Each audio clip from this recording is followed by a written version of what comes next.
Well, good evening, everybody. Welcome along to this round number 7 of season 9 of the Porsche Club of Great Britain Sim Racing series here on RaceSpotTV. A pleasure to have your company, as always, here on a Wednesday evening. I'm not Peter Mackay. He's busy with one of his jaunts across Europe. So it'll be myself, and stepping into his well-trodden shoes is Ewan O'Leary. Good evening, Ewan. Hey, good evening. Glad to be alongside you for this one. Silverstone is always a circuit I enjoy visiting. So, yeah, very much looking forward to this round here tonight. And 963 Porsche 911 Racing coming to Silverstone. Very much looking forward to it this evening. Yeah, absolutely. The home of British motorsport is the venue here today. I think we started all the way back at the beginning of March. Seems so long ago, does that Suzuka round of the championship. We stayed in Japan with Fuji and then headed to Europe for Imola. Then the first of our endurance rounds at Daytona, headed to Brazil for Interlagos before back to Europe for Spa-Francorchamps. As you can see tonight, we're at Silverstone, and then in 2 weeks' time we're going to be heading to Sebring International for the final round of the championship. And, well, here's how things stand at the moment in Pro. Daniel Lee, after winning that endurance round last time out, has got a 5-point lead over Christian Zaruta, who finished second at Spa after his incident on lap 1. Rob Sharp, our winner from the opening round at Suzuka, won't be here tonight. He's busy sunning himself up somewhere rather nice. James Cummins with Dean Powell, Byron Crawford together. Paul Goffin, Steve Kershaw, Robert Healy and Rob Miller rounds out the top 10. In AM, it's been a bit more one-sided in AM for Stephen Haley. He's won all but one round of the championship, and he is now clear of Ryan Penny, who's in second place. Alistair Hatcher, though, is going to be a tough cookie to chomp down on, because he's third place, just 5 points back from Ryan, so we want to be keeping an eye on those two, with Oliver Carwadine in fourth ahead of Kim Such, Radru Shepherd ahead of Ralph Mayer, Carl Stringer, Alex Owen and Alex Jones in 10th. So that's how things stand going into this week, and well, we are just into the AM qualifying. We're just starting the first hot laps here, Ewan. 10 minutes for these drivers to set themselves a qualifying lap time. Yeah, and it's going to run out very, very quickly around this circuit, I would imagine. Those 10 minutes, you get around a lap time here at Silverstone pretty slowly, even in a GT3 car. I wouldn't imagine they'll get many more opportunities than maybe 4 at the maximum, 4 flying laps over the course of 10 minutes. So that's going to ebb away very quickly. You've got to get a banker lap in pretty early on and then try and push the pace on a little bit later on in the session. But yeah, as I say, those 10 minutes are going to run away very, very fast. They certainly are. I mean, in the warm-up, in the practice session before we started tonight, you were just over 2 minutes for the AMs in these 911 GT3R machinery. Absolutely fantastic car. And if you ever get the chance to get up close and personal with one of these, do so. They're impressive pieces of art, in my opinion. Now, Oliver Carwadine from the 11/10 Racing outfit, coming out of Luffield through Woodcut to the old pit straight. That's not the one we're using. We're using the full international pit straight. And so he's about halfway around the lap there, and he's got the Damon Hill helmet on there as well in the mirror. Well spotted in the mirror. I would have missed that straight off, but yes, he has up in the mirror. He wasn't actually with us last round, by the way, at Spa, so we'll take that as a drop round. And effectively, since we last were on this broadcast 2 weeks ago, had 13 points added to his score, because that's what his previous worst was. So can't afford any bad rounds anymore. That does increase the pressure pretty tight when you miss a round and suddenly your drop score goes down to 0. You realise there's absolutely no room for error. And Carwadine, don't forget, is battling for one of those top 3 places in the championship this season. First few times coming up on your timing sheet. You're absolutely right there, though. 4th place in the AM Championship right now, after that nil point last time out for not taking part. Comes across the line in second place, but it's Alistair Hatcher and Ryan Penny that he's racing against. We're waiting for times from Alistair. Ryan has already got a time on board, but it's not that great. Steve Haley, he's been the dominant driver in AM all season long and slots himself up into second place right now, but I would expect to see these times come down a little bit more, but not by much. It's just as the fuel burns off in these cars, isn't it? Yeah, you'd expect so. Don't expect to see too much dipping in and out the pit lane because it is such a long lap round here. You don't really have time to do that. You're much better building up your speed, and as you say, as the fuel goes down, you should get faster as you go along. Getting the tyres into the window, not as much of a concern as they're about to be in GT3 when we have a new iRacing update, and suddenly these qualifying sessions might well be even more of a treacherous ordeal across a 10-minute session anyway. Yeah, I mean, it's going to be, from what we're hearing, pretty similar to, although I don't think to the same extent as what we get in the GTPs. Steve Haley cutting across the inside of Woodcote. As the arbiter of strict track limits, I don't know whether I agree with that, to be honest. But it's allowed in the sim here, so Steve will take every millimetre that you can give him here. And this is an impressive part of the track here. Maggots into Beckett's, and then on the exit through Chapel.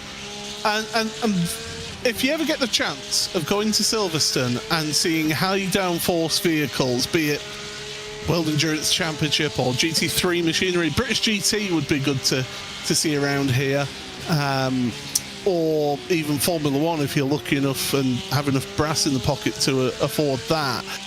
Get yourself on the entry to Maggots and Beckett's and just see the speed that those cars can carry through there. It's absolutely breathtaking, and my abiding memory from coming here, the first time I came here, Ewan, 1995 for the Saturday qualifying of the British Grand Prix, and the abiding memory of that was Jean Alesi in the slightly damp conditions of morning warm-up going flat out through Maggots into Beckett's in his V12 Ferrari.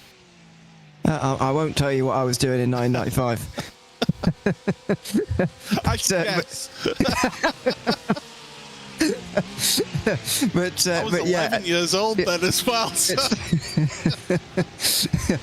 It's very impressive. I must admit, I do want. I've not been for so many years. I do need to go back, especially for some sports car racing.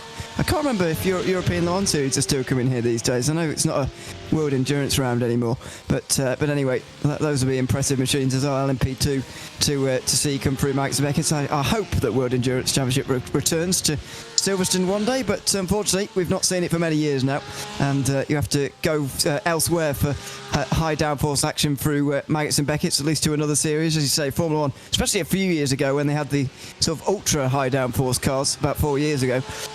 Yeah, unbelievable through Maggots and Beckett's, really unbelievable. Ewan, are you free on the 14th of September? I might be about not to be. Because good news, the European Le Mans Series is coming to Silverstone that weekend. So there you go. Get yourselves down to Silverstone that weekend and watch some quality sports car racing. And we have got a qualifying session ongoing, by the way. Steve Haley now 1.5 tenths ahead of Heinz Meyer. Here's Ollie Carwadine then. What can he do as he's going to come across the line, break the beam? That not an improvement from him here, and I do feel here, Ewan, that they've had the best out of the tyres because time is running out. There's 1 minute remaining of AM qualifying. Yeah, it looks like it. It looks like we might well have seen the best now. Steve Haley has got the best time with a 2:01.4, and Heinz Meyer is going to try and overhaul that, but it's looking pretty difficult at the moment. We've still not seen any time, by the way, from Alistair Hatcher, which is a pretty big surprise further down the field. So and Ryan Penny perhaps not up to speed yet in maybe compared to what you'd expect. So maybe there are some times still to come in here, but it's not looking too likely, to be honest, that we're going to see too much more.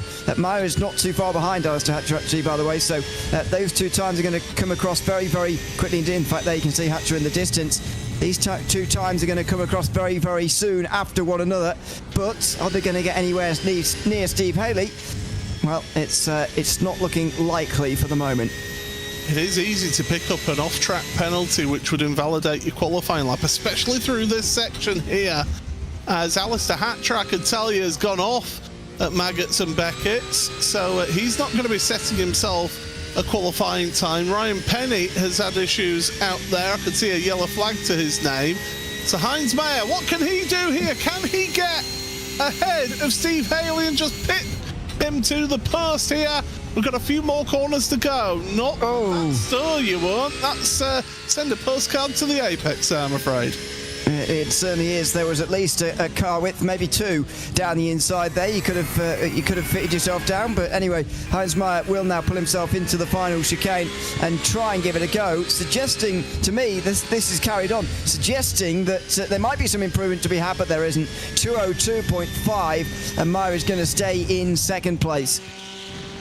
Steve Haley's staying out there as Olakawa Dean comes across the line at 2:01.903. Not an improvement on his lap time.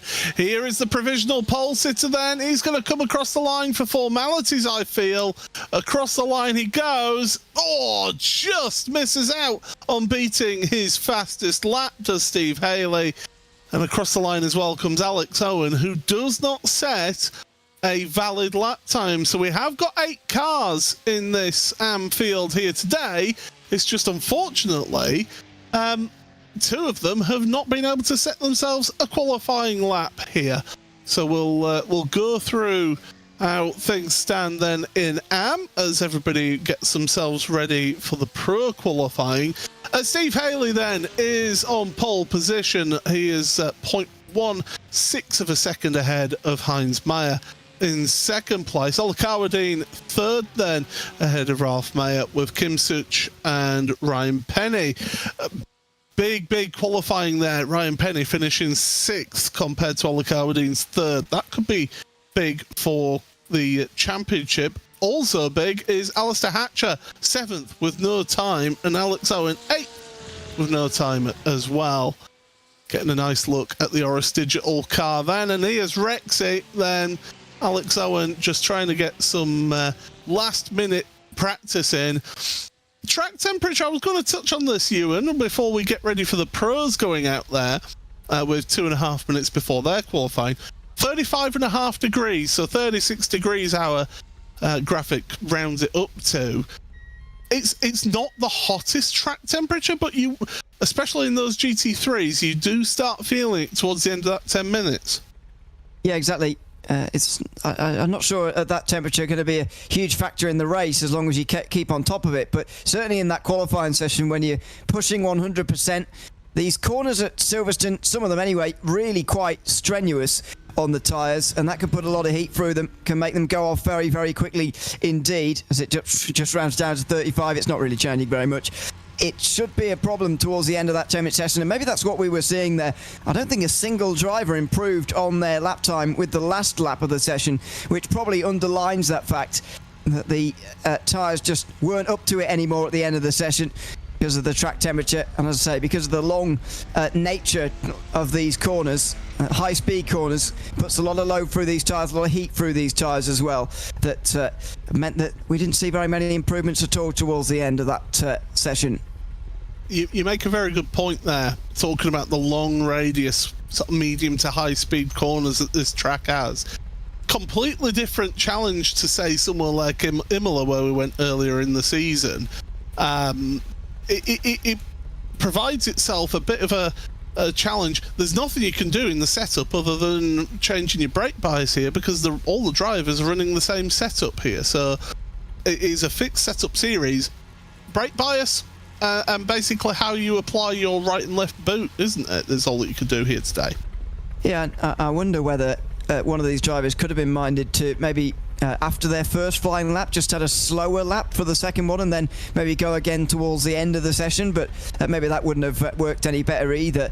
It's just an interesting way of thinking about it, because as you say, you can't do anything with the actual car to try and make it better. You can only change the way you're driving. Either way, that's probably the last time we're going to be really seriously talking about that this season, because Sebring is the final round and the in-sim session is mid-March, so that I'd be surprised if the temperatures are anything like what we've got here.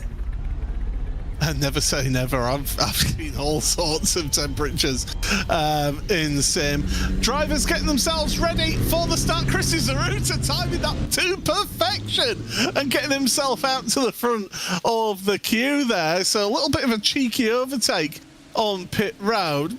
I mean, strictly speaking, I don't think that would be allowed in full metal racing, because he was going down the slow lane there. But Zaruta out there, and I've a funny feeling here, Ewan, that he's got a bit of a point to prove here today. Although the cold tyres catching him out on the exit of the loop through Aintree and nearly wiping out the driver there, the one I say, that's Danny Lee, the championship leader. Yeah, you've got to be careful on the outlap, and especially when you're coming straight back onto the circuit directly like that.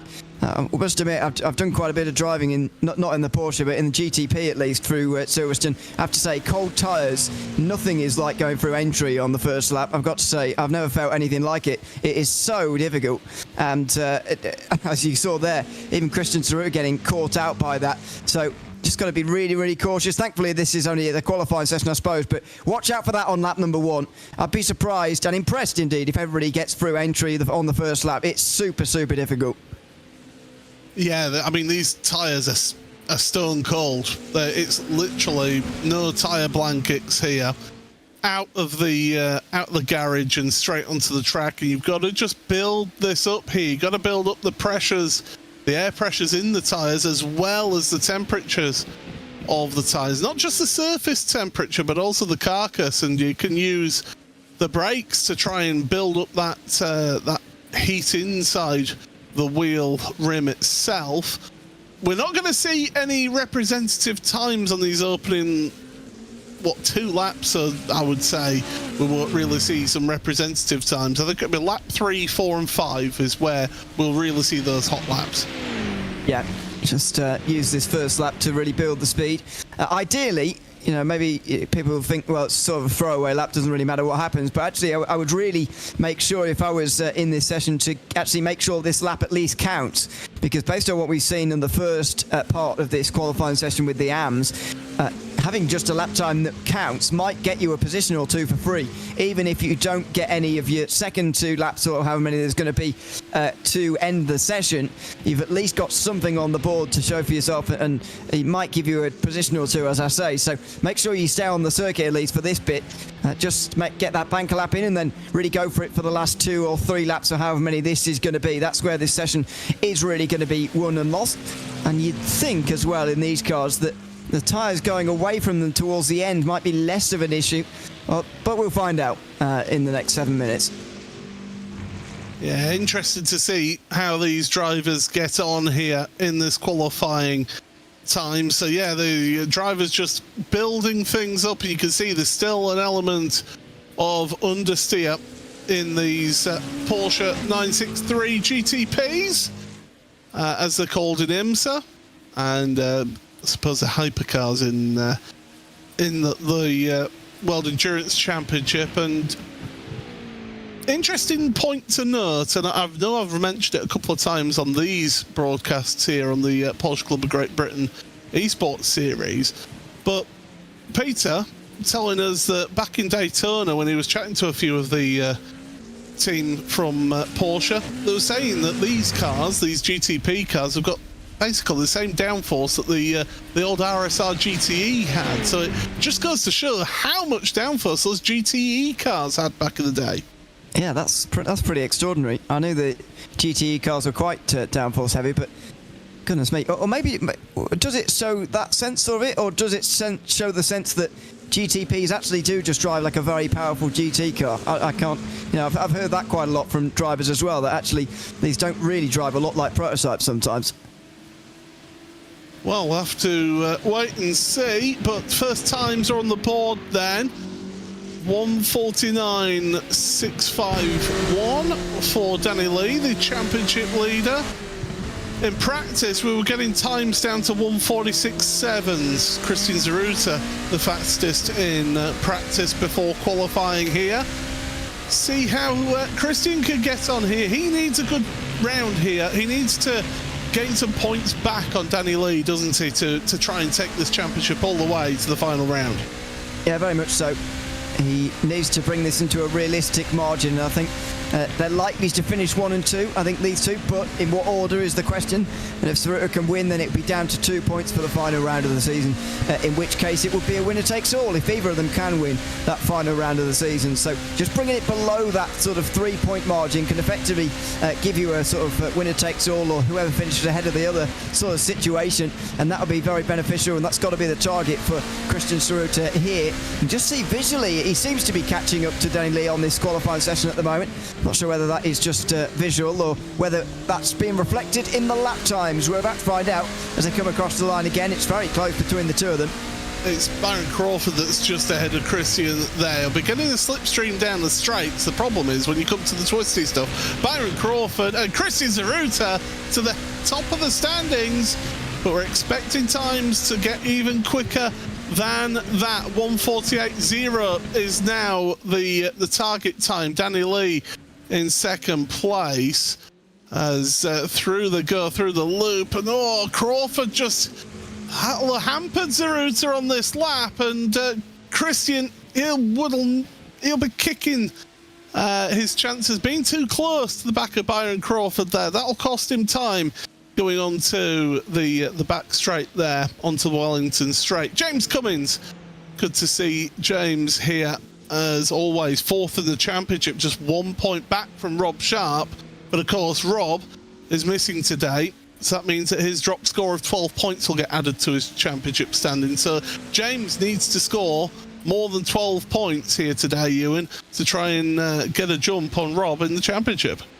Yeah, and if he finishes this race, even if he finishes last, he will jump ahead of him. 8th place is 13 points. I suppose that would draw them level, wouldn't it? I suppose, but you get what I mean. If he finishes in the top 8, of which there are 8 in the Pro Series today, then Cummings will be moving forward. But if he can have a week like he did 2 weeks ago at Spa, then it could be a whole lot more for James Cummings.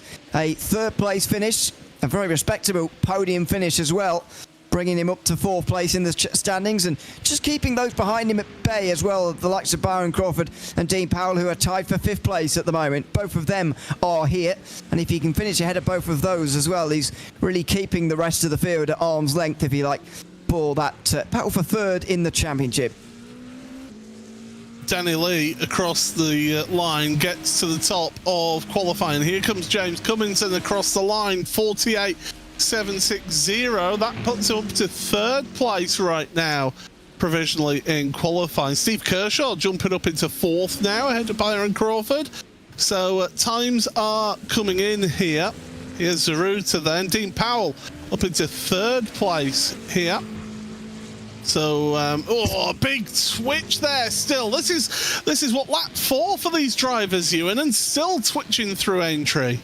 Yeah, that does begin to surprise me. I've got to say, I mentioned it on cold tyres through entry that it's really hard, and that is still very much true, but through lap 4, I'm surprised that was so ragged edged, but maybe that's just the way Christian Zeruta is driving at the moment. You saw out of the Lovefield corner there, really sliding on the power again here, pushing super hard. You can see that he's just backed off for a lap, because last time round he did a 151.5, just giving him some space to Byron Crawford, who was in front of him, and now he's got some clean air in front of him. He's really starting to use it, and he's pushing really hard now. He really is, and he's giving it everything here. Be careful not to cut across the inside of that last part of Beckett's. That will give you a slow down penalty. And then through Chapel, down the hanger straight they go towards Stowe Corner. Of course, back when I went here, it was a 90-degree right-hander that they turned it into, rather than this long sweeping corner at Stowe. Through the Vale into the club chicane at the end of the lap. Danny Lee then across the line at 147.677 then. for him. What's Zaruta going to do? Cross the line for him, and that time is going to be 1:48.5. So not quite up there, and I do think it was actually an invalidated lap. Yeah, nowhere near it really from Zaruta, I'm afraid. He was looking pretty impressive, but I'm afraid the lap time wasn't quite over the line for Dean Powell. That's exactly the same as what Zaruta has just done, but Powell moves up to third place. James Cummings just behind now by 4 thousandths of a second.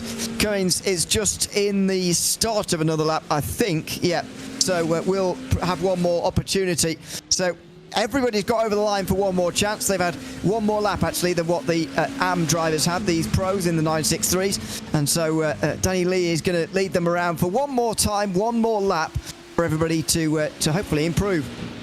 Dean Powell getting a nice slipstream down the Wellington straight there. And that just give him a little bit of help as we go through into Luffield Corner. That's Paul Goffin in front of him. So Dean getting a lovely bit of draft, though he'll be hoping that that helps him towards the front of the field. So as the checkered flag is out, qualifying is running to a close. This is the last opportunity for each of these drivers. They all managed to get across the line to start one final lap. And we have seen in previous rounds of this championship how that last lap, that extra lap, has not always panned out to be a quicker one. Danny Lee is going to be setting the benchmark then here as he comes across the line in just a few moments' time. So Danny Lee will set his qualifying time at 1:47.643, but I do think he invalidated it, so it doesn't count. Chris Zaruta across the line does not improve. A few come onto pit road as here comes Dean Powell then. What can he do? He's got that slipstream of Paul Goffin in front of him. Can he improve himself? Up onto row number 1, across the line, 1:48.2. And that does not move him forward, but that is his best personal lap. Yep, and that just cements the place for Dean Powell. It's not going to be beaten by anybody else behind him, so untroubling the front row, which Danny Lee is on the inside of. But Dean Powell will be directly behind him on this start. So good qualifying from him, but above all from Danny Lee. And maybe we did see the same thing happening in the pro qualifying. Dean Powell certainly showed us, as did Paul Goffin actually, showing us that it's possible to improve on that last lap. But maybe the tyres were going away from them as well. Only 2 out of 8 improving is a pretty low strike rate.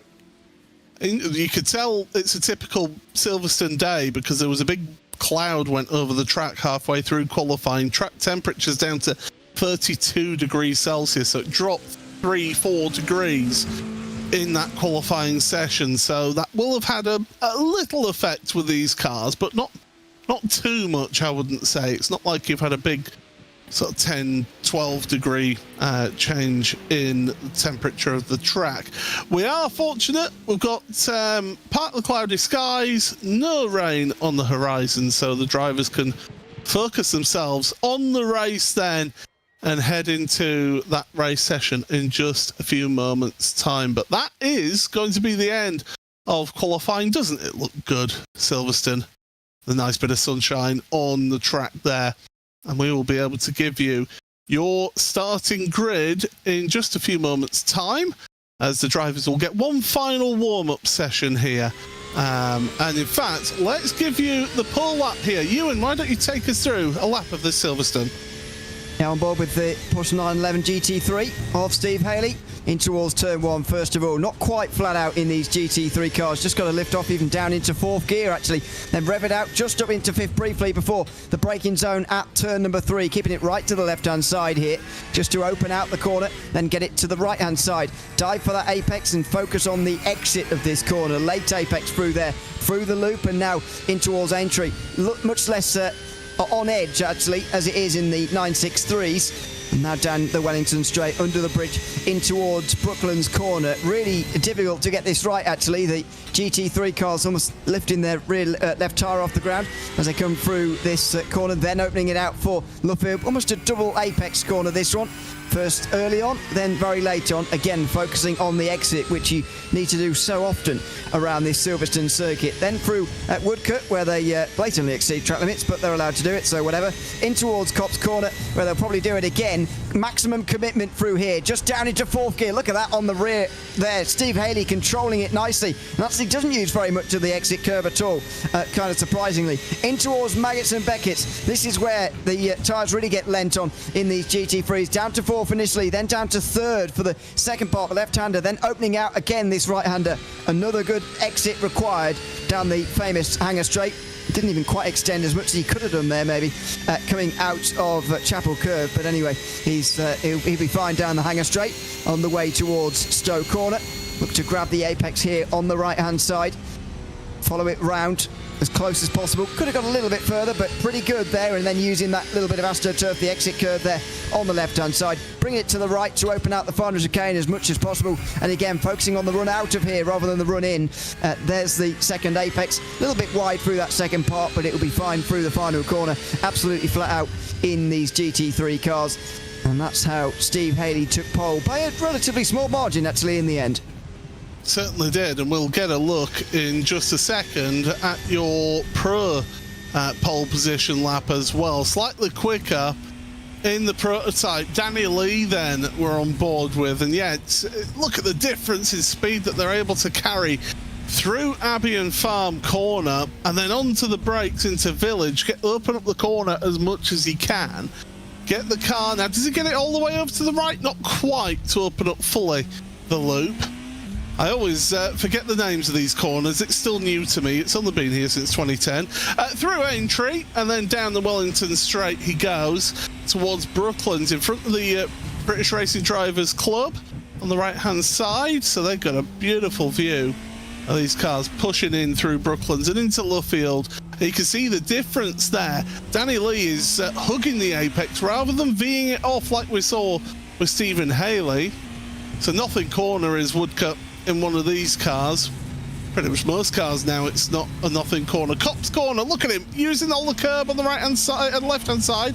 Doesn't go near the inside curb though. That's interesting to see the differences there between a prototype and a GT3 car. And look at the speed that you can carry through Beckett's here, down to third gear.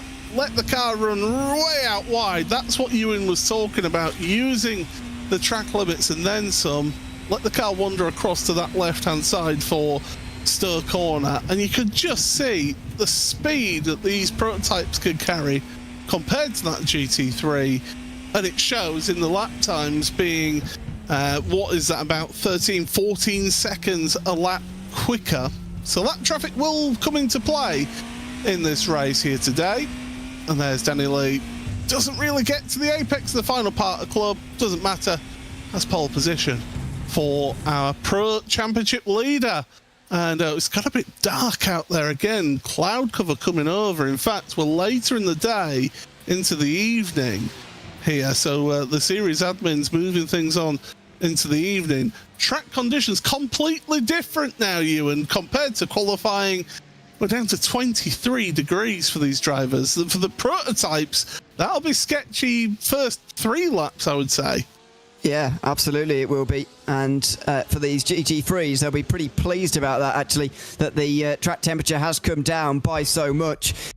Oh, here we go. I'll get to that in a second. Here's the grid. Yeah, absolutely. So Danny Lee then on pole position here again. Alongside him, Christian Zeruta, his Pro Championship rival. Dean Powell, a good third place alongside him is James Cummins with Barbie. Steve Kershaw in the third row of the grid. Alongside him is Byron Croft in that 11/10 racing car.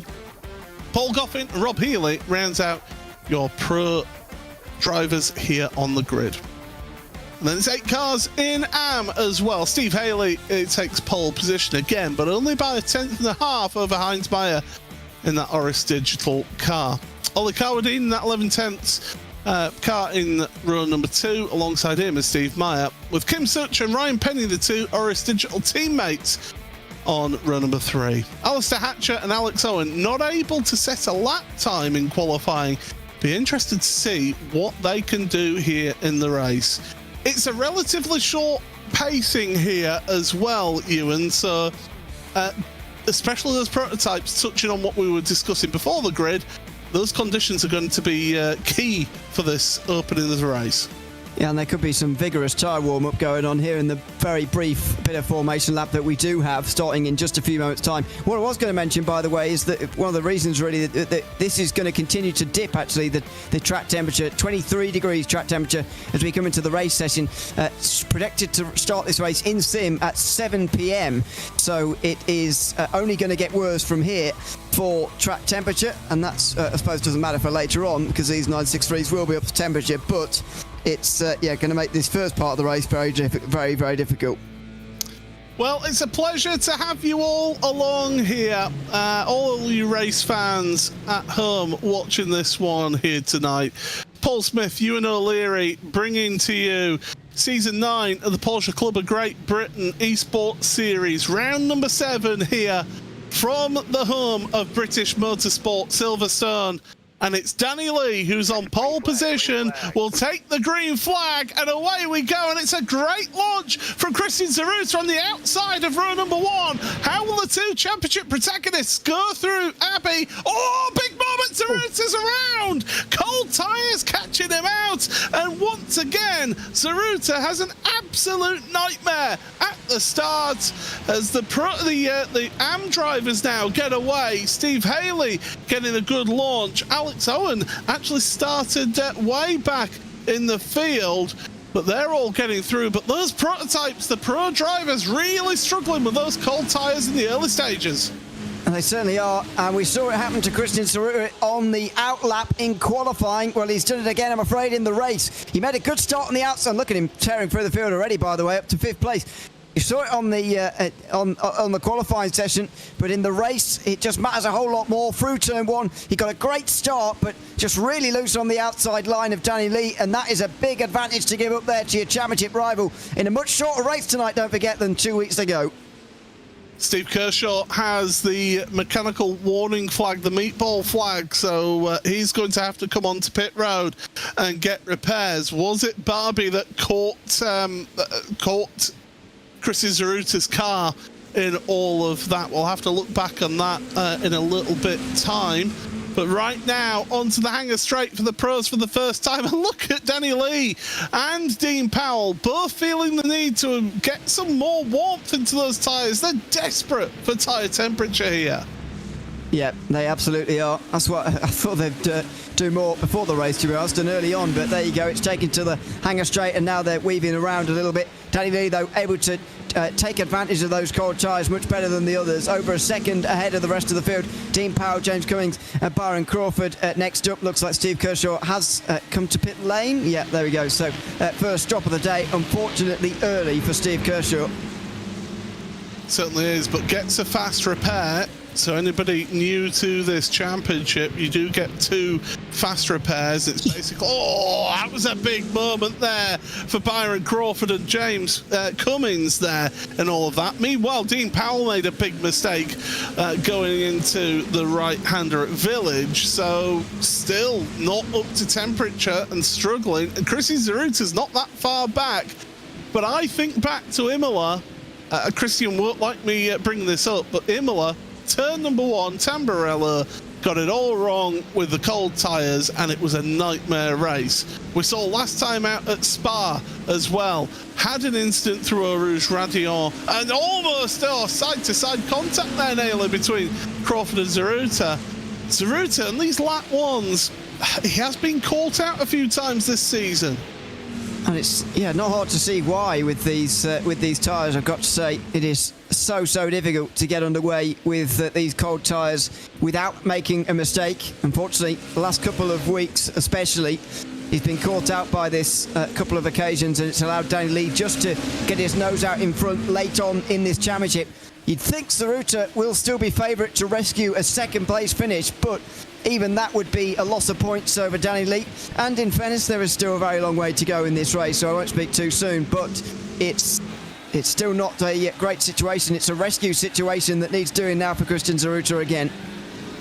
Ollie Carwadine, I can tell you, is keeping the pressure on your race leader in AM, Steve Haley's just half a second between the two of them. Carwadine's been able to get ahead of Heinz Meyer in the early stages. There you see the AM drivers in those Porsche 911 GT3R machines, and they're coming through. Now, here's a replay. Talk us through this one then, Ewan. Yeah, so Zaruta just gets a huge wiggle there on the outside line, and he does catch one of the... I'm still not quite sure how Kershaw's got a meatball. Maybe this will tell us a little bit more, but it certainly wasn't anything to do with Christian Zaruta. Just seemed to get that wiggle there and couldn't quite save it. And this car's very difficult to save once you go sideways like that on the outside line. Perhaps with hindsight wasn't the best thing to do around the outside for the lead, but you know, when you're alongside your championship rival like that, you don't normally back out. Yeah, he certainly does. I think it was a slight bit of contact. Here's what happened to Zaruta then. So he's around the outside, so it's not on the ideal line, and then the wiggle catches Dean Powell. So that's what happened to Zaruta. Steve Kershaw, I think it was actually Byron Crawford who just made what looked like the smallest of contact into the back left rear wheel. And that's obviously caused some wheel damage or suspension damage, and that's forced Kershaw to head down pit road, who's now got to work his way through this field of AM drivers. So Kershaw's on a bit of a lonely recovery drive right now in the pro category. But it's Lee from Powell from Cummins at the front of pro. Haley and Carwadine, this is the closest battle here in AM, and it happens to be at the front of the field. Heinz Meyer keeping a close look on proceedings in front. It is very close for Lee between Haley and Carwadine. You can see Heinz Meyer just in the background there watching on, as you say, and Steve Kershaw coming through for the first time as well. So lap traffic surprisingly early maybe for some of these GT3s. There goes Kershaw past Meyer pretty easily there. But the final chicane is where he's going to have to pass the top two in the AM class, which is less ideal. And still Steve Haley under real severe pressure here from Ollie Carwadine, who now pulls off to the right and lets Kershaw through. And he'll hope that Haley is just as held up, because he has lost a few tenths of a second. And there you go. Kershaw does dive down the inside and stops right in front of Haley effectively. And the two leaders are even closer. Well, I mean, that's worked out perfectly for if you're Ollie Carwadine. He'll be happy that that's caught out your race leader of Steve Haley. We've seen Steve actually be pushed throughout this season. It's not been walk-away results for him. You know, he has had challenges up there. It's just in the AM Championship, I don't think it's been a consistent single challenger for him to compete against. I mean, last time out it was Alistair Hatcher. Before that, it was Heinz Meyer back at round number 5. That was then before that, you're talking Ryan Penny. So it's not been a consistent driver who's been putting the pressure on Stephen Haley.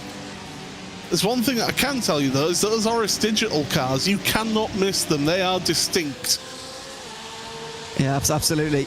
We've got some good liveries in this field. Very easy to pick apart, which I'm pleased about, I must say. And we'll all right, I've enjoyed that so far. Heinz Meyer here, third place. I'd say one of those challenges to Steve Haley this season, but not particularly today, and in fact not particularly 2 weeks ago either at Spa, but certainly his first round this season, round 5, was right up there.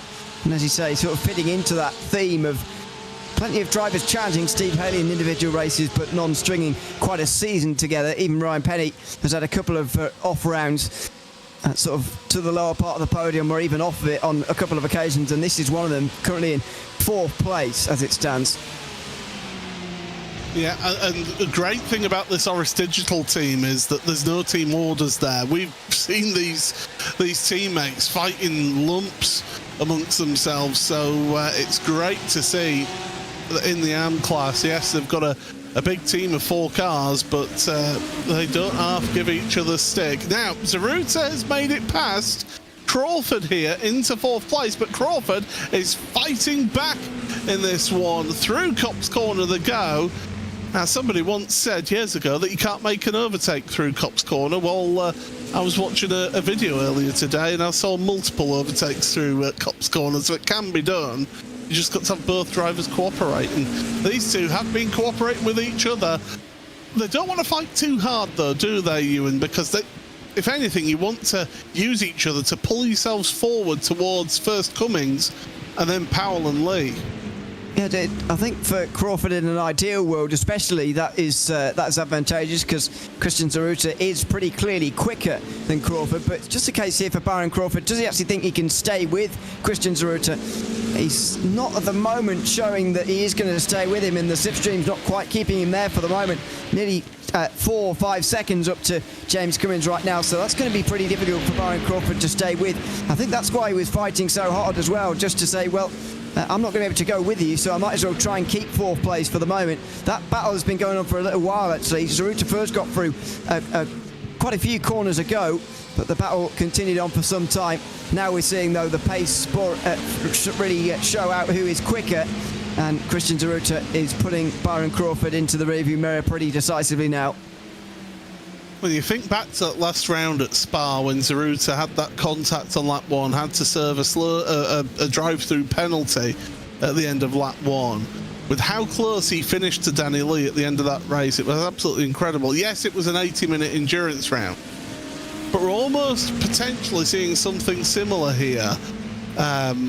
Potentially Zaruta has got the chance of trying to close down Lee. Now, Danny Lee's not pulling away from Dean Powell there. I have a funny feeling that Lee is controlling his pace. He's just setting the pace at the front of the field and keeping, within 9/10 of what he can do. Not fully pushing, but trying to manage things so he can look after the tyres and, more importantly here, look after the fuel, because we are going to be seeing multiple fuel stops here. Yeah, I think that's probably a decent thing to do at the moment. I think that we probably are seeing a bit of that early on in this race. A little bit of just toning it back for the moment, and then maybe going pull out later on in the race. As long as you've got the lead, and as long as you've got the whatever position it is, really, you're sort of dictating from the front of the field, and that's a decent place to be, even if the gap is only at 1 second. And so far, we have seen it's been relatively difficult to make a pass. Christian Zaruta has been making some, obviously, but he's coming through the field. It's battles like this that make you realise it's not as easy as it looks sometimes, making passes around at Silverstone.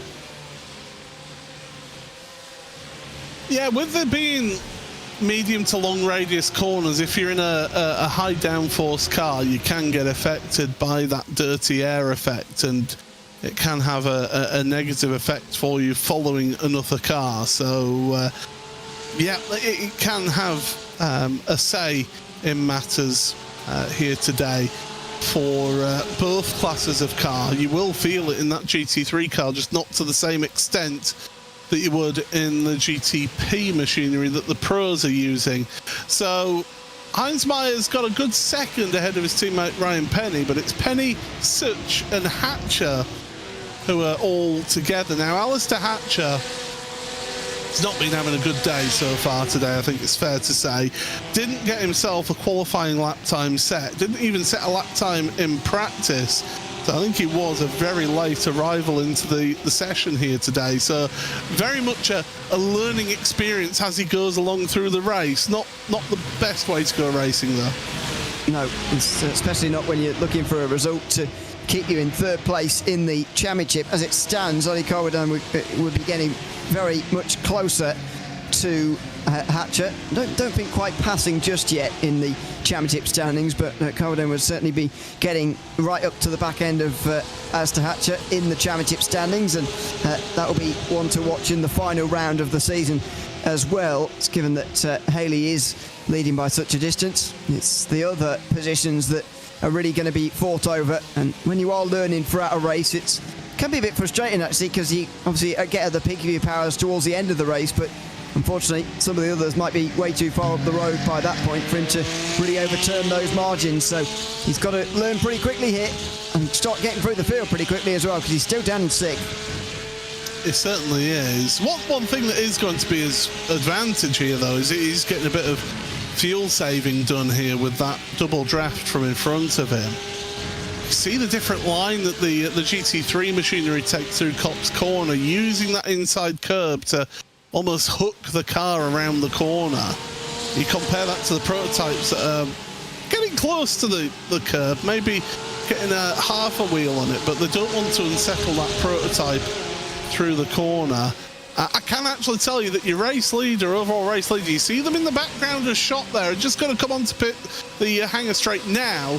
So lap traffic is going to come a big effect here, not just for your pros, but your AMs as well, especially if you're Alistair Hatcher and Kin Such. Yeah, this is going to be a real key point in the race now, especially with this group. As you say, it's the real... what would you say, the probably most high-intensity part of the race as far as traffic is concerned. Everyone's still right up together by this point in the race. When you're a pro driver coming through here, it's a bit of a nightmare, but you've got to execute it well. Danny Lee has got to be clean through this group, but also pretty quick as well, because Dean Powell is still lurking right there. He's not just lurking, he's right there on his tail, actually, is Dean. Dean's done a good job to close up that gap. That's why I was thinking that maybe Danny Lee is just looking after his car and fuel and tyres throughout this early stages of the race. The route has been catching up as well, it must be said. Christian's got the fastest lap of the race here, and he's currently the only driver averaging under 1 minute 48 right now in pros. But here you go, race leader trying to go around the outside of the AMs, his best to cut on the inside and get them on the acceleration. Yeah, didn't quite judge that as well as he could have done, but now he'll get through, and that's a nice place to catch them. Oh dear, Powell getting himself all in the wrong places here, and he'll now be stuck behind a GT3 through at one of the fastest corners on this circuit, when you really need to be using the downforce that you get at high speed from these corners. That's going to allow James Cummins to catch up a great deal here, and Christian Zaruta, as you say, as well. He's really in with these guys now, but Danny Lee's got through on that traffic very well indeed, getting them all on that run through Woodcut there when there was no real disadvantage to doing so compared to Maggots and Beckett's and Copse Corner like we just saw for some of the others. That was a huge advantage for Danny Lee, and that's why he's got out to 2 seconds. Zaruta's right there with Cummins, so that lap traffic has really helped out Christian here, on board with the flying bogey and heading towards the club chicane now. Bit between his teeth in all of this. Still got a few more AMs to come through here before they truly get to. It's getting really dark out there on track as well. You can tell that it's later in the evening. Bit of cloud cover as well, just darkening things down, but you can certainly spot both James Cummins and Christian Zaruta's cars in your mirrors. And getting out the way there, Ollie Cowardine second place, and look at that, to the inside of the loop, opportunistic move, and that's Zaruta up into third place. Very opportunistic, especially considering that getting past Ollie Cowardin put them all on the wrong line. And there on the bottom of your screen comes Cowardin past Steve Haley, who was possibly overly generous there in letting some of the pro drivers through, or did he have a slowdown? I don't know. But he was really slow off of Aintree and out of the loop. And Ollie Cowardin takes the lead now.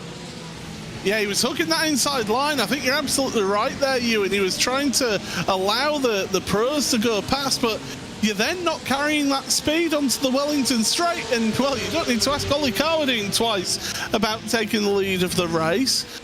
Steve now, well, I mean, he can now get himself a little bit of fuel saving, can Steve, in second place behind Ollie, but 2 places gained for Ollie Cowardine from the second row of the grid to the lead of the race. And maybe that's all part of his master plan to let Cowardin through and start to fuel save a little bit. But that's exactly why I think you as a slower class driver, you don't need to be pulling out the way like that, really. I mean, I know it's a safer thing to do, probably, to stay right out the way, but in a multi-class race like this, you're much better staying on your own racing line, letting those pro drivers find your way past, almost trusting them to do so, because 9 times out of 10 they will do so without really affecting you at all.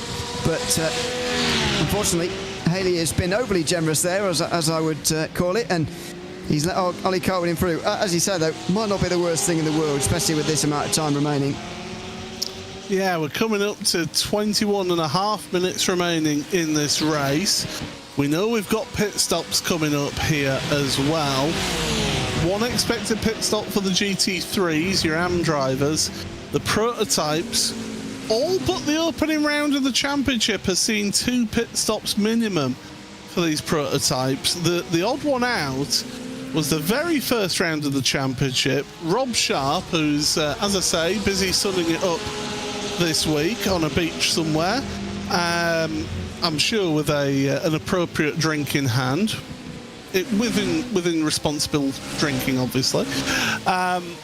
He was able to do Suzuka on 1 pit stop, and that's what got him the race win in that opening round of the championship. Everyone else was a 2-stopper in that one. But the rest of the season in these normal sprint rounds has been very much a first pit stop and then a splash and dash towards the end. Although, 40-minute race, it's a one-stop race now. Looking at that time, it's a one-stop race, isn't it? I think if they all have to stop this lap, it's going to be really close. Because if for example, if in 20 minutes' time they're getting towards the line at this stage, then there'll be 10 seconds to go and they'll be crossing the line again. So let's just see what happens here. But yeah, it looks like they're going to be okay. Danny Lee looks like he's carrying on. Dean Powell's in though. So's Christian Zaruta and James Cummings. They're all going to be a little bit nervous, I think. But Danny Lee's certainly going to be fine to make this on just the 1 stop. I think they'll be fine because of the fact that they had that little bit of a pace lap before the start of the race as well, means that they should be good. Do you know what, Ewan? This is the first time I'm seeing this pit lane graphic on the right-hand side of our screen. Great. Here. That'll come in very handy at the weekend because it's a 4 hours of Thruxton, the first ever time that we're having that special event. Now, crucially for Zaruta then, you just saw the front of his car pop back into shape. He's taken one of his 2 fast repairs there. I think that'll help him into the second half of the race. Yeah, might well do. We'll Black see. Flag, Zaruta and Dean Powell. Wow. Wow, that is going to put them into 7th and 8th, you would think. Maybe Steve Kershaw will not pass them, but anyway, that's going to hurt them a lot. This is a really, and here's a battle with GT3, but all of a sudden it's happening all over the circuit. Here comes Hatcher on the outside of Meyer. He doesn't get through, but you're coming from such a high speed into the pit entry at this circuit that, goodness me, it's easy to speed, and 2 of the big names have done so. Oh, it's brutal as well as that stop, I can tell you from bitter experience. Ralph Mayer from AM has been onto pit road. Dean Powell and now Zaruta finally get away. But look at that, 57 seconds, their pit stop time. Compare that to 18, 17 seconds for the rest of that prototype field, as now Danny Lee comes into pit road.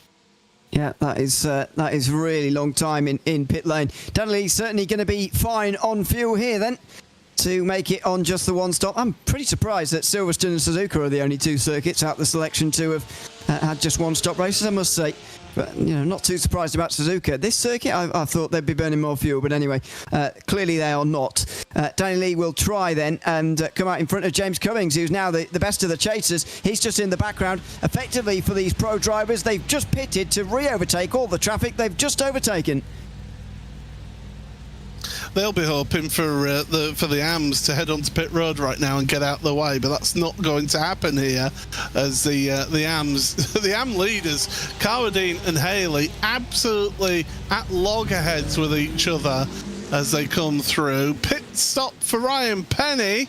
He's onto pit road, as is Heinzmeier now. Steve Kershaw as well for his 2nd pit stop, his first and only planned one of the race.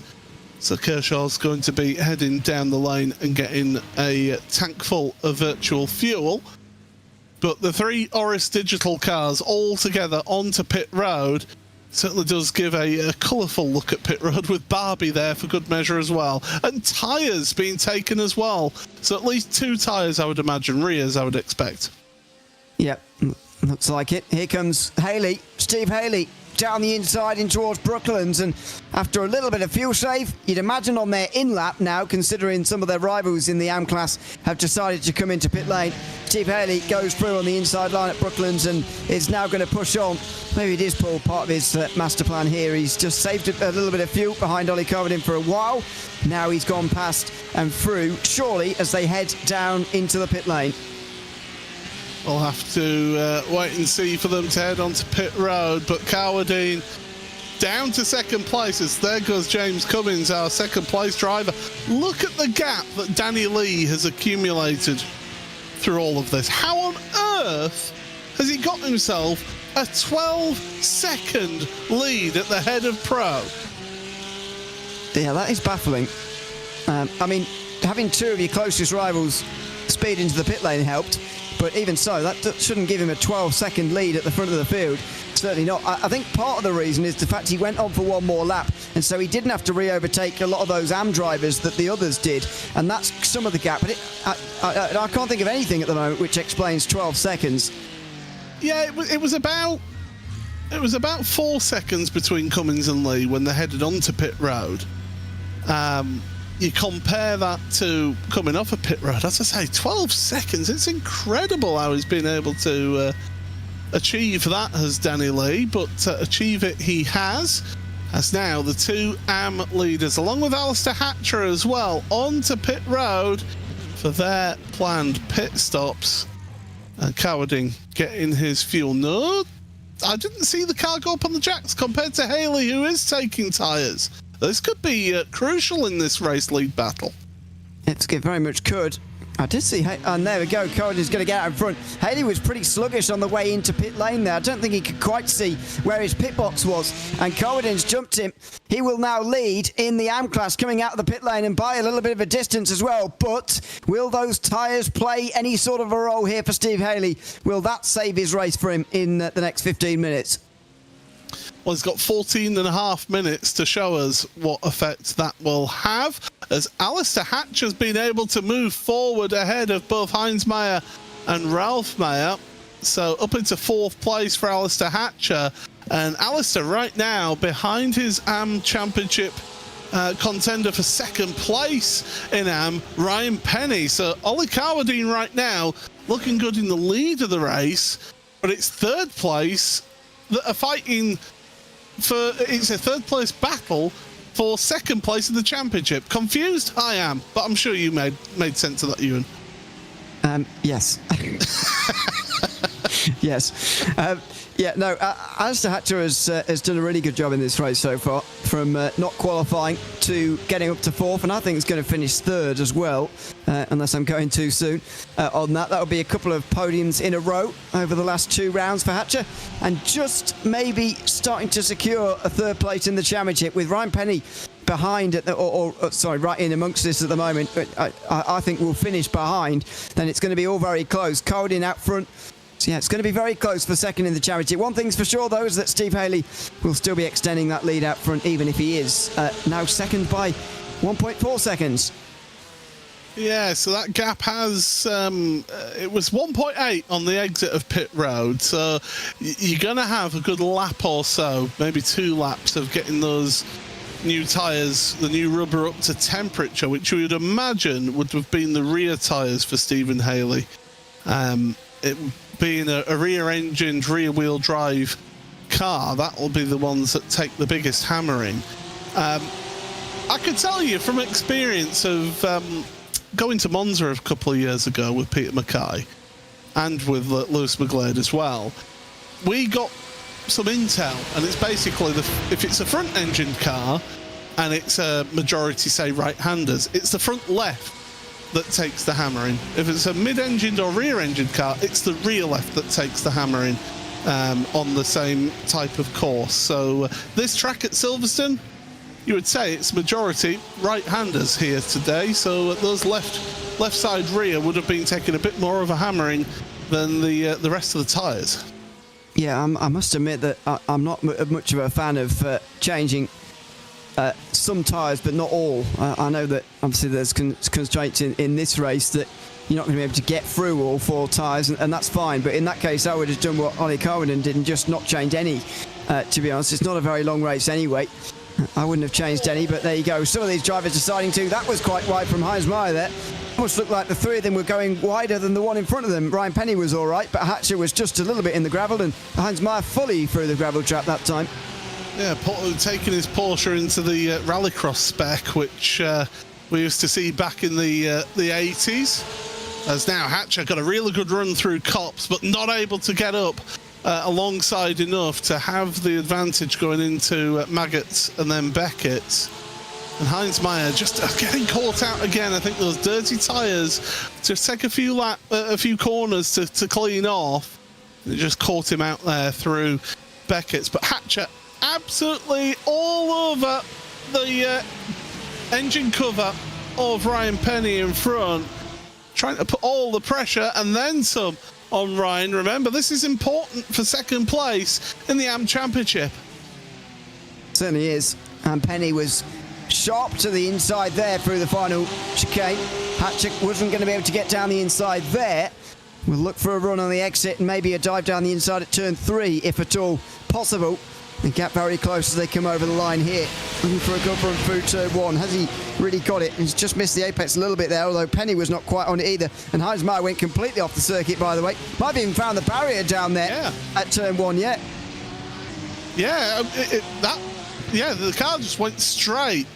I wonder if he's had a hardware failure. Oh, battle for the lead of AM. It's Carwadine versus Haley. And Ollie with the fan club in chat here tonight, cheering him on.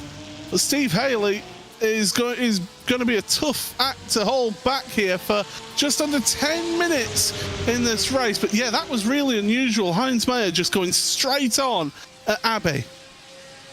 Yeah, just seemed to disappear as I was looking at the other two. Completely disappeared from the back end of those two. He was hoping, I suppose, that they battled with each other and he could slip through on both of them there, but he's definitely been off down at turn 1, and I'm afraid he is. That's hardware.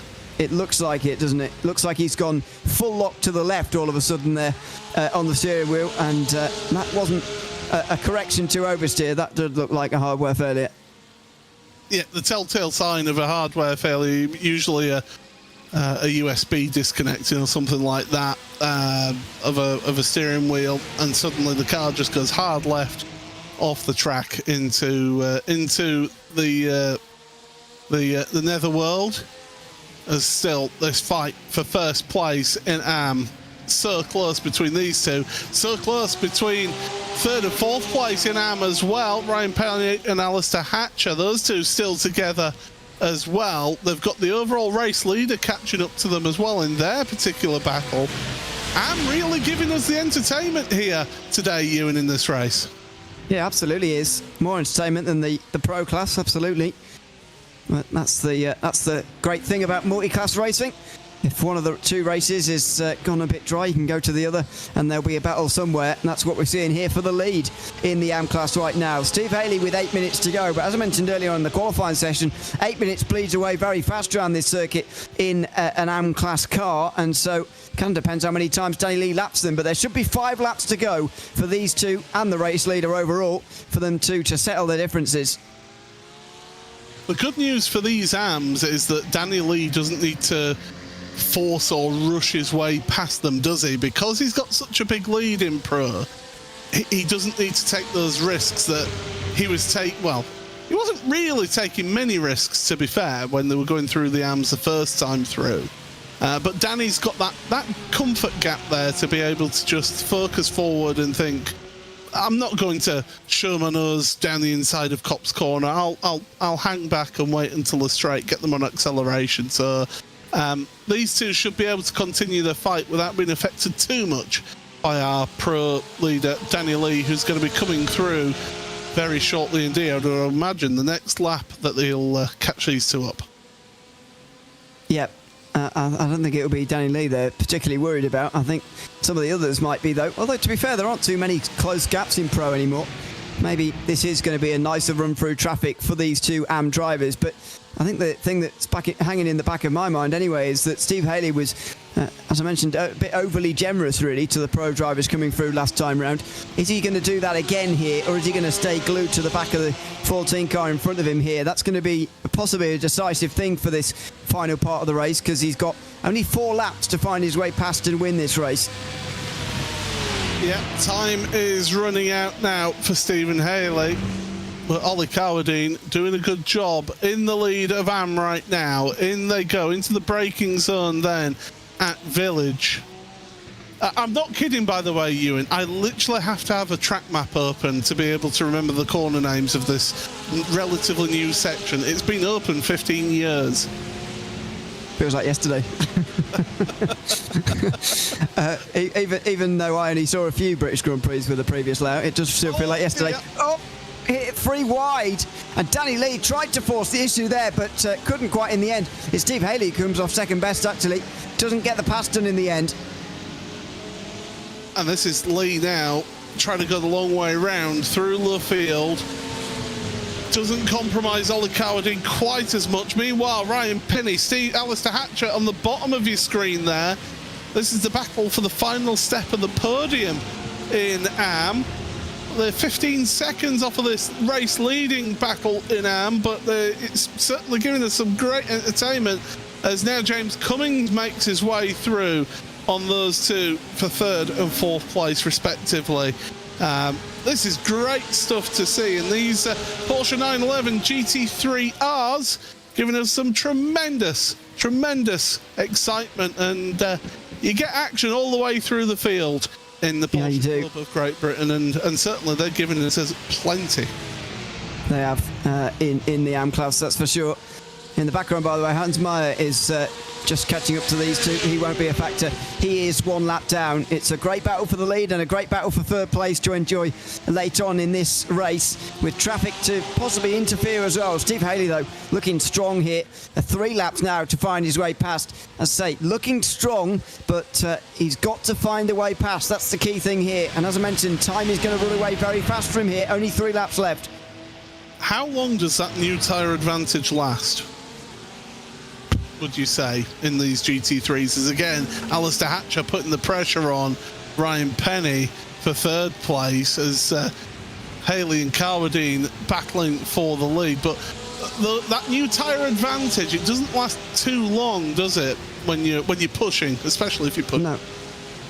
I'm not sure I've seen much of an advantage to begin with, to be honest. It does look like there's a very slight advantage there, but it doesn't look particularly worth it to me. But anyway, Steve Haley's gone for it, and now he's trying to use that to get through. That's a mistake from Ollie Cowardine, a little bit through at Brooklands corner. Haley was briefly ahead, but he's going to have the door closed on him there. Keeps a boot in there. Long way around here through Woodcote, heading down towards Copse. Now, Steve Haley on the outside. These two are compromising each other. Drops in, but he's going to try and get the cut back here for the inside. No, not able to quite get the run through Copse. Heading towards Maggots and Beckett's. Time running out for these drivers. 3.5 minutes. And oh, here comes James Cummings, just for good measure. Through Beckett's they go, setting up for the Hanger Straight. I'm not sure he's got the run. I'm not sure Haley's got the run quite there, and he's just stayed a little bit further to the left-hand side there as well to make sure Cummings doesn't go into the side of him, so he couldn't even get the slipstream as early as he really wanted. In towards Stowe Corner, he's nowhere near as close. Must see that's been a bit of a theme since we've been watching here. Not really at this end of the circuit is where Steve Haley's been strong. It's the first sector in towards Brooklands where he's had the best chances by a mile. Although he's showing his nose in the mirrors. I tell you what, Ollie Cowardine will have a tired neck from the end of this race, looking in those mirrors left and right.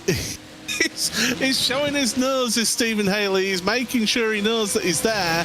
Now, Ollie Cowardine's pro teammate, Byron Crawford's catching up to these two. I don't think that he'll get involved in any shenanigans. He'll let these two fight it out. In fact, if anything, he's hanging back. Haley to the inside at Village. Oh, Cowardine's going to hold the inside line though for the loop. Now, Haley, he can get on the power a bit sooner on corner exit. That can then give you the run. Down the Wellington Straight we go. 2 minutes 9 remaining, so only 2 laps remaining for these two. And it's Haley looking to the inside at Brooklands. Can he outbrake Carradine? Carradine has to open the door because Haley had a nose there through the inside, but Carradine is fighting back through the inside of Luffield. This is sensational from these two, and Haley gets the drive out of Luffield and takes the lead of Am. Can Carradine come back, though, through this latter portion of the lap where Steve Haley wasn't quite as threatening when he was behind? Now, was that this just the advantage of the lead? Oh, off! Steve Haley off! Through Copse Corner, and Ollie Carradine's going to get the lead back almost as soon as he's lost it. Talk about the worst place to get a wiggle on is through Copse Corner. One, as you pointed out earlier, Ewan, one of the fastest corners on this track, and the back end just did not want to behave. I'd love to see an onboard from Stephen Haley's car to see what that was like on board for him, because I would imagine that he was thinking, oh no, here comes the wall. Yeah, it's a pretty good job. He didn't find himself there, actually. Pretty good save in that respect. He's slowing down now as well. Don't know what he's slowing down for. Here's the onboard, though. Down to 4th. We saw it in the... Oh, it's a big save, isn't it? Huge save. We saw it in qualifying. We did a lap on board with him through the break between qualifying and the race there. And I commented at the time, he was really leaning on the rear end going in towards Copse Corner. And that's fine over a qualifying lap. It's fine even for most of the race. But just on the penultimate lap, at the worst possible moment, it's just snapped on him there. And he couldn't quite control it. He so nearly found himself in the wall in a very big way as well. He certainly, yeah. Do you know what? To be fair, that's one of the saves of the season, that is. It really is. He had a slow down penalty from going that far wide at Copse Corner. It does give you a slow down penalty there. That's why he slowed down. Now, Dean Powell's trying to fight out of last place in Pro. He's got Steve Kershaw. He's putting up a hell of a defence here. And Barbie trying all that he can to hold on to that 7th place and almost contact between the two of them. It's the final lap of the race, and well, your overall leader Danny Lee is coming towards Club Corner as we speak. So Danny Lee in Pro, what a drive it's been for him. He's been unchallenged at the front of the field from the drop of the green flag, and it's going to be yet another race win here for Danny Lee in the Pro Championship. Great drive from Danny Lee, and his championship lead, by the way, extends to 12 points as Christian Zaruta is going to drop to 4th place in that championship. In the AMS, Steve Haley's still going to lead, but he won't be a race winner for only the 2nd time this season. Yeah, certainly this has been an exciting race, that is for sure. And Ollie Carradine, fair credit to him, he's kept the pressure on all the way through this race, and he's been on the podium a couple of times this season, but now going to be stood on the top step of the AM podium. Through Club Corner he goes for the final time, and Ollie Carradine can count himself a race winner in Season 9 in the AM Championship. What a great drive. And that further puts him into the conversation, by the way, for a 2nd or 3rd place in the championship as well, although Steve Haley is comfortably leading the way. He had 23 points coming in today. He's going to extend that by another couple over Ryan Penny. So Haley will flash the lights, even despite a 2nd place finish. He is, by miles, the championship leader at the end of round 7. So that is the end of round number 7, the penultimate round of the championship. We'll be able to give you your provisional race results in just a few moments' time. But what a dominant display it was by Danny Lee at the front of the field. Takes the win by 19.5 seconds. The run through the pit stop phase, crucial for Danny to be able to pull that lead over James Cummins, who benefited off of both Dean Powell and Chrissy Zaruta's black flag onto pit road. Byron Crawford as well, finding himself on the podium after starting in 3rd place, finishes in 3rd place. Chrissy Zaruta, I think he'll be kicking himself for that mistake onto pit road, finishes 4th ahead of Paul Goffin, with Rob Healy and Steve Kershaw, the other person who had issues on lap 1, and Dean Powell rounds out your 8 finishers in Pro. In AM, well, it was a titanic fight at the front of the field in AM, and it's Oliver Carwadine then who takes the win over Steve Haley. First win of the season for Ollie Carwadine in AM. 2.8 seconds in the end. That doesn't show how close the battle was between the two of them. Ryan Penny was able to hold on to that third place in the final step of the podium by just 0.4 of a second over Alistair Hatcher. Kim Sucher and Ralph Meyer were able to finish pretty close as well, the two teammates. Alex Owen and Heinz Meyer both 1 lap down. Well, what a round it has been, and quick out of the car and into the waiting room for us, Ewan. We'll speak to, actually, I think it's worth speaking to the AM winner first because he's just joined, Oliver Carwadine. Let's speak to him. Ewan, you're standing by with him. Yeah, absolutely. Ollie, congratulations on the race win. Thanks for chatting to us as well. How were those final few laps holding off Steve Haley? Wonderful battle to watch. What was it like from inside the car? Unexpected, to be honest. I think I didn't really do much practice. I've always quite liked Silverstone, but I wasn't unsurprised to be sort of third or fourth, and then I managed to get Heinz at the start, and then just tried to hang on to Stephen because he was setting some amazing lap times, and just somehow won the race. I think towards the end, I think Stephen went off at Cops, the quick right-hander? Yeah, and I don't think there was an incident between us, and he maybe lost the end, the back end, went wide, and then that was the race really. But it was great, honestly. Loved it. I don't think there was any incident. I think it was just a mistake. You notably decided not to change tyres, whereas he did go up on the jacks throughout the pit stop. What was the thinking there? Just the fact that they would be warm, and I didn't think, it was only a 40-minute race, and I thought, well, actually, it'll take a couple of laps to kind of get the tyres up to temperature, and it'll be a bit imbalanced if I just change the fronts or the rears. So I just thought I'll just let Crew Chief do its thing, and I didn't change tyres, and it worked out in the end. It was fantastic. It certainly did. Congratulations on the win, Ollie, and thanks for chatting to us as well. Thank you. Cheers. Thanks very much. That is Ollie Carwadine, winner of the AM class tonight. Let's go to...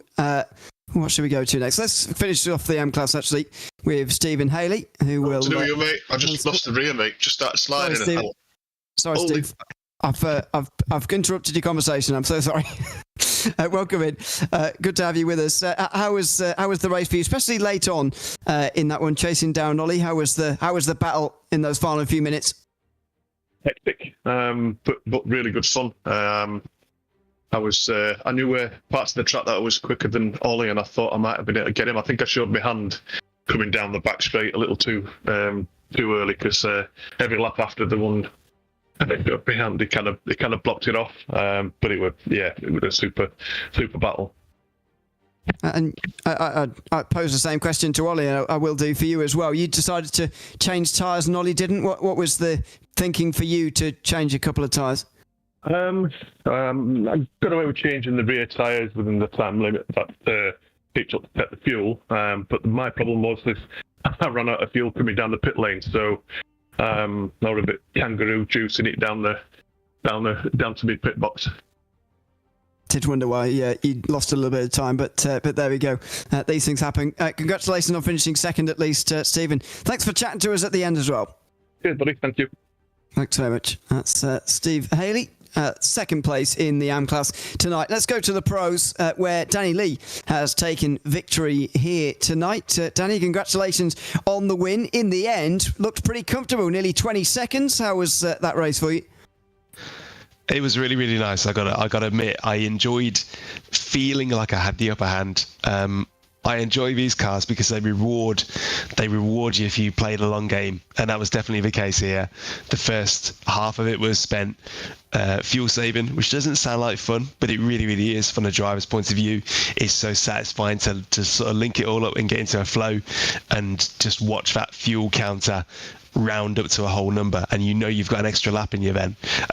It was just fun, really clean, clinical almost, didn't make any major mistakes, a couple of close calls here and there, but ultimately it was like everything went right, all green traffic lights all the way kind of thing, so it's really fun. Loved it. And you should have 12 points of a championship advantage now over Christian Zurita going into the final round. How comfortable does that make you before the final race? Really, really needed those points, definitely, for sure, because he's so quick when he's got it hooked up. And I was worried in practice. I wasn't anywhere near his time, but in qualifying, obviously, you only really get a few shots and just managed to look it out. I'm hoping that Sebring, being one of my favourite tracks, finale, is going to play into my hands and I'm going to enjoy it and have another good one. I'm really looking forward to it, but I needed those points definitely because it's coming down to the wire. Certainly is. Congratulations on the win tonight at Silverstone, though, and thanks for chatting to us as well. No worries. Thank you very much. Cheers again. Thanks so much, Danny Lee, chatting to us at the end of the race. A win for him tonight at Silverstone. In third place today, Byron Crawford was able to get on to the podium, and he now joins us as well. Byron, welcome in. Congratulations on a podium here tonight. How was the race for you? It was actually all right. I was expecting to finish at the back because I wasn't particularly quick. I just thought I'm just going to run my own race and try not to spin because it's a nightmare in the first couple of laps, especially at Silverstone with the tight corners. And then I think I benefited from Christian had a bit of a dodgy connection tonight, so he was flashing around, and when he overtook me, his car was bouncing all over the shop. And then he ended up, and then I pitted. And Christian was still sat there in the pit lane. And I thought, well, this is a bit of a bonus. And I think Dean Powell had a speeding in the pit lane as well. So yeah, I've kind of benefited from just running my own race, which was quite good. Yeah, a couple of speeding in the pit lanes for them. You should move up to fifth place in the championship as a result of that as well. Maybe no, it should be about fifth. How is that a reflection on your season with one round still to go? Yeah, it's been about right, I think. So I've had my own Dean Powell who jumped me in the last race. I think generally he's a bit quicker than me, so I've benefited tonight. But unfortunately, I'm missing the next round. So it kind of depends on the drop round, really, and what Dean gets in the next race. But hopefully I might clinch fifth, so we'll see how we go. Yeah, we'll see how that goes next time out. Congratulations on a podium tonight, Byron, and thanks for chatting to us as well. Thank you, no worries. Take care. Cheers. Thanks very much, Byron Crawford. Third place here tonight at Silverstone in the Pro class. Fourth place was Christian Zurita, who we'll just chat to as well as the championship contender here this season. Christian, welcome in. Good to have you with us. Fourth place for you tonight. Are you a little bit frustrated with the result? Well, it was kind of the best I could muster. I was having some PC issues. My screen kept kind of freezing mid-corner, which it happened on the, I don't know if you saw me spin on the outlap of qualifying. It happened on the outlap there, and it happened on turn one, and it happened just as I got past Byron. And it just happened randomly a couple of times, or like 7 or 8 times in the first 20 minutes, and then it seemed to go away. But by that point, the damage was kind of done. So, yeah, it was a bit frustrating with the issues. Because it would have been a close race, I think, between me and Danny. We seem to have similar pace, and one of us always seems to have some kind of issue on lap one, or a ghost penalty, or a computer issue. So we've not actually had a really solid, 40-minute battle yet, which is a shame. But yeah, I just thought I'd pop in just to say I wasn't being completely stupid. It was some computer issues I was having. That's all right. You're a championship contender, of course, this season, and 12 points only behind Danny Lee now, I think, going into the final round. How do you think you're going to be able to go in terms of overturning that in the final race? Oh, I think I'm going to have to fire him off or something. I think that's probably job done for Danny at this point, unless he has a complete disaster at Sebring, which could always happen. But I think that's probably job done. But it will just be for what's the word I'm looking for pride on the next one. But we'll see. Stranger things have happened, but he's been pretty consistent all season, Danny. So I think he'd be hard pressed not to finish outside the top 3 or 4 and allow me to close that gap. So yeah, we'll give it a go. Yeah, absolutely. Well, we'll see you there, of course. Congratulations on finishing 4th place here tonight, and thanks for chatting to us at the end of the race. No worries. Cheers, guys. Thanks very much, Christian Taruta there. 4th place in the pro class. James Cummings up in front was 2nd place in the end in that race in the pro class. James, congratulations on that one. Tell us how you managed to get up into 2nd place and how your race was tonight. Yeah, quite a surprise. Hi, everyone. I think it just happened in the pit stops, and I almost didn't go because Dean and Christian there seemed to have some sort of problem. I was a bit confused. Yeah, seemed to have a penalty in the pit lane, but you managed to come out with 2nd place in the end and hold on to it. Was this sort of a track you were expecting to finish on the podium at, or was it a bit of a surprise for you tonight? Yeah, not at all. A total surprise. I find this track really difficult, and when the temps are high, it's like an ice rink. And luckily in the race, it was a bit cooler and took a bit less concentration, so just managed to keep going to the end.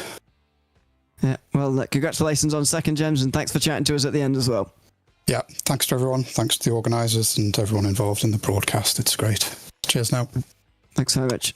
James Cummings, 2nd place overall tonight, and in the AM class, 3rd place for Ryan Penny, who we can chat to lastly. Ryan, congratulations on a podium tonight in the AM class. Couldn't help but notice you had battle with Alistair Hatchett towards the end of that race for that final spot on the podium. How was that in the final laps? I was stressful. It really was stressful, but it was great fun. I mean, Alistair, such a clean racer. But yeah, it was really good. Really, really good. Yeah, well, congratulations on winning out that battle and finishing on the podium. And thanks very much for coming to have a chat with us at the end as well. Thank you. Thanks very much. Ryan Penny at the end tonight, chatting to us. 3rd place for him in the AM class. Yeah, great result for Ryan to hopefully for him to keep hold of that 2nd place in AM. Well, it certainly was an enthralling and exciting race in the AMs for sure here at Silverstone. But in a couple of weeks' time, in Le Mans week, we head on over to Sebring International Raceway for the series finale on June the 11th, 8 o'clock UK time. So make sure you join us for that one. Ewan, it's been an absolute pleasure having you on board here today, and thank you so much for stepping into Peter Mackay's shoes. I've been Paul Smith. Hugo Louise has been our producer behind the scenes here for RaceSpotTV. See you in a couple of weeks' time at Sebring.